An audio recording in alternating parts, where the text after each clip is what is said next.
اسی بیت ختیجہ میں وہ رات بھی آئی کہ جو جناب ختیجہ کی زندگی کی آخری رات تھی، اور جناب سیدہ بچپنے کا زمانہ ہے، بچپنا ہے جناب سیدہ کا. یہ بیٹی اتنی حساس ہے اپنے باپ کے معاملے میں کہ جناب سیدہ کا ایک نام ہے، ایک لقب ہے، ام ابیہا. کہہ رہے اس نے تو بیٹی ہو کر اپنے باپ کا ویسے خیال رکھا کہ جیسے ماں اپنی اولاد کا خیال رکھتی ہے. یہ اتنی حساس ہے، ام ابیہا ہے، اور وہ دیکھ رہی ہے کہ میری ماں کے جس نے میرے بابا کے لیے، دین کے لیے اتنی قربانیاں عطا کی، اب وہ اس کے جانے کا وقت آ گیا ہے، اس کی روح پرواز کرنے والی ہے. جناب ختیجہ کی وفات ہوئی.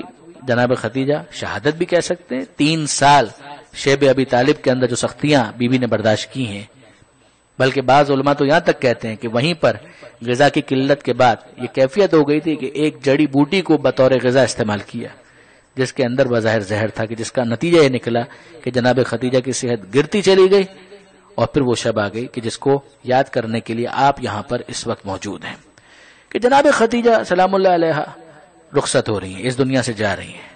پیغمبر اکرم اپنے سامنے دیکھ رہے ہیں کہ یہ میری محسنہ، یہ اسلام کی محسنہ، یہ اسلام کو پالنے والی ہے، جس نے اپنی دولت اسلام کی نظر کر دی، وہ اس دنیا سے جا رہی ہے. کوئی پوچھے جناب ختمی مرتبت کے دل پر کیا گزر رہی تھی؟ ساری زندگی بعد میں جہاں سے بات شروع ہوئی تھی کہ پیغمبر اکرم نے یاد کیا ہے، حکم پروردگار تھا کہ اما بنعمت ربک فحدث، اے حبیب جو آپ کے رب کی نعمت آپ کے اوپر آئی ہے آپ اس کو بیان کرتے رہیے. لہذا پیغمبر اکرم جناب ختیجہ کو بعد میں ہمیشہ یاد کرتے رہے. یہ جناب ختیجہ کی وفات ہو رہی ہے، جناب سیدہ ساتھ میں بیٹھی ہوئی ہیں، کھڑی ہیں، آنکھوں میں آنسو بھی ہے. جناب ختیجہ کا جنازہ تیار ہوا، جنت المالا تک لے کر جانا. درمیان میں سوق اللیل وہ بازار پڑتا ہے کہ جس کے آثار بھی اب تو ختم ہو گئے. اس بازار سے گزار کر پیغمبر اکرم اس جنازے کو لے کر گئے. جناب امیر بھی ساتھ میں، بعض جو قریبی ساتھی ہیں وہ بھی ساتھ میں ہیں، اور جناب ختمی مرتبت جنت المالا میں اپنی اس محسنہ زوجہ کو دفن کر کے واپس آئے. وہاں گھر میں اسی بیت ختیجہ میں آپ کی اور میری شہزادی جناب سیدہ منتظر ہیں. یاد تو آ رہی ہے ماں کی. پیغمبر اکرم کو دیکھا کہ جنازہ لے کر گئے ہیں اور تنہا واپس آئے تو ایک سوال تو پوچھنے کا حق بنتا ہے نا، بابا یہ تو بتائیے میری ماں کہاں ہے، بابا یہ تو بتائیے میری ماں کو کہاں لے گئے. اب آپ دیکھیے کہ واقعاً جناب سیدہ جب یہ جملہ کہہ رہی ہیں تو پیغمبر اکرم کیا کریں گے؟ سینے سے لگائیں گے، سر پر ہاتھ رکھیں گے شفقت بھرا، اور کہیں گے فاطمہ پریشان مت ہو، کیا ہوا؟ اگر ماں نہ رہی تو کیا ہوا، میں تو موجود ہوں. اسی طریقے سے اگر کسی کی ماں اس دنیا سے رخصت ہو جائے، کسی کا باپ اس دنیا سے رخصت ہو جائے، اسی طرح سے اسے دلاسا دیا جاتا ہے نا. مگر اے فاطمہ زہرا آپ پھر بھی خوش نصیب ہیں کہ اگر گھر سے ماں کا جنازہ نکلا ہے تو اتنی محبت کرنے والا رحمت للعالمین باپ سر پر ہاتھ رکھنے کے لیے موجود ہے. مگر بی بی کیا آپ نے کربلا میں سکینہ کا حال نہیں دیکھا؟ کیا اس کی کیفیت سے آپ واقف نہیں ہیں؟ نہیں برادران عزیز، میں کوئی تفصیل بیان نہیں کرنا چاہ رہا جناب سکینہ کی، میں تو فقط آپ کے ذہنوں کو متوجہ کر رہا ہوں کہ واقعاً وہ بھی تو ایک انداز ہے کہ ادھر باپ کا جنازہ سامنے آ رہا ہے اور کوئی دست شفقت پھیرنے والا نہیں ہے بلکہ تماچے لگانے والے ہیں، گوشوارے چھیننے والے ہیں. مگر آئیے، نہیں میں یہاں پر آپ کو مزید نہیں روکوں گا، آگے بڑھیے. یہ جناب ختیجہ جن کے اتنے احسان ہیں، ایک اس بی بی کو فرض کریں اور ایک اس بی بی کو فرض کریں کہ جس کو پیغمبر کہا کرتے تھے یا امی بعد امی، اے میری ماں کے بعد میری دوسری ماں. وہ کون ہے؟ بنت اسد، جناب فاطمہ بنت اسد، جو مولا کی والدہ ہیں، پیغمبر کی چچی ہیں. یہ ختیجہ کے احسانات یہ آپ کے سامنے ہیں. وہ جناب بنت اسد جنہوں نے پیغمبر اکرم کو پالا ہے، کہتے ہیں میری ماں کے بعد میری دوسری ماں. اور ان دونوں کی کیفیت کیا ہے؟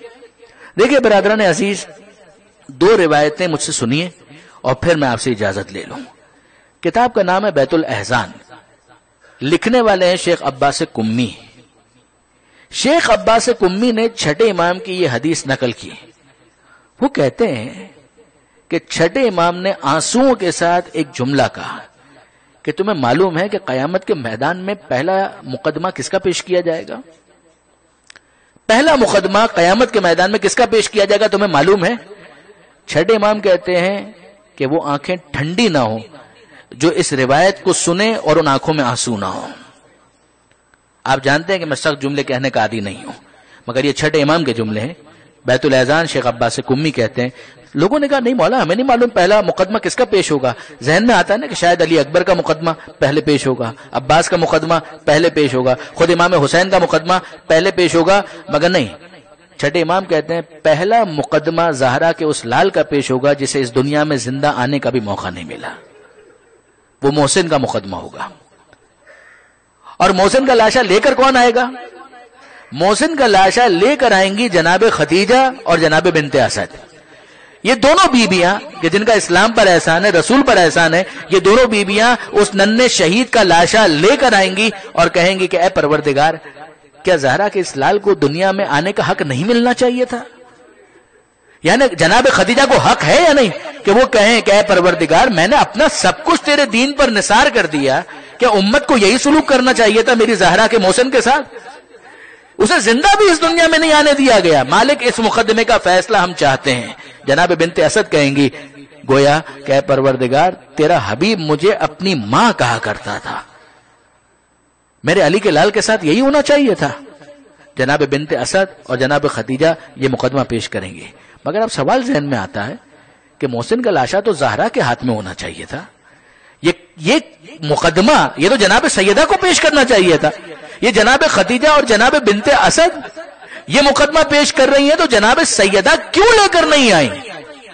عزیزو یہ معمہ حل نہ ہوتا اگر مال سبتین کی یہ دوسری روایت نہ ہوتی جو یہ بتاتی ہے کہ زہرا کے ہاتھ خالی کہاں ہیں. زہرا کے ہاتھ خالی کہاں ہیں؟ زہرا کے ہاتھوں میں پہلے ہی کچھ موجود ہے، اور وہ کیا ہے؟ روایت کا جملہ یہ ہے کہ اذا کان یوم القیامہ، کہ جب قیامت کا دن ہوگا، واشتد الامر علی الناس، اور لوگوں پر معاملہ بہت سخت ہو جائے گا. بعث رسول اللہ امیر المومنین الی فاطمہ، اس وقت اللہ کا رسول کہے گا علی جاؤ فاطمہ زہرا کے پاس تاکہ وہ مسند شفاعت پر آئیں اور لوگوں کی شفاعت کے لیے خدا سے درخواست کریں. اس وقت مولا آئیں گے اور جناب سیدہ سے کہیں گے مد دخرت لاجل هذا المقام، اے زہرا یہ امت کی شفاعت کا موقع ہے، کوئی سامان شفاعت بھی ہے، کچھ سامان شفاعت بھی ہے. اس وقت زہرا اپنے ہاتھوں کو ظاہر کریں گی اور بتائیں گی کہ کیا سامان شفاعت ہے. فاطمہ زہرا کہیں گی کفانا لاجل هذا المقام الیدان المقطوعتان من ابن العباس، اے ابو الحسن اس امت کی شفاعت کے لیے بہت کافی ہے. کیا کافی ہے؟ الیدان، دو ہاتھ بہت کافی ہیں. کون سے ہاتھ؟ المقطوعتان، کٹے ہوئے دو ہاتھ بہت کافی ہیں. یہ دو ہاتھ کس کے ہیں؟ زہرا کہیں گی من ابن العباس، ارے یہ میرے بیٹے عباس کے دو کٹے ہوئے بازو امت کی شفاعت کے لیے بہت کافی ہے. الا ولعنۃ اللہ علی القوم الظالمین وسیعلم الذین ظلموا ای منقلب ینقلبون.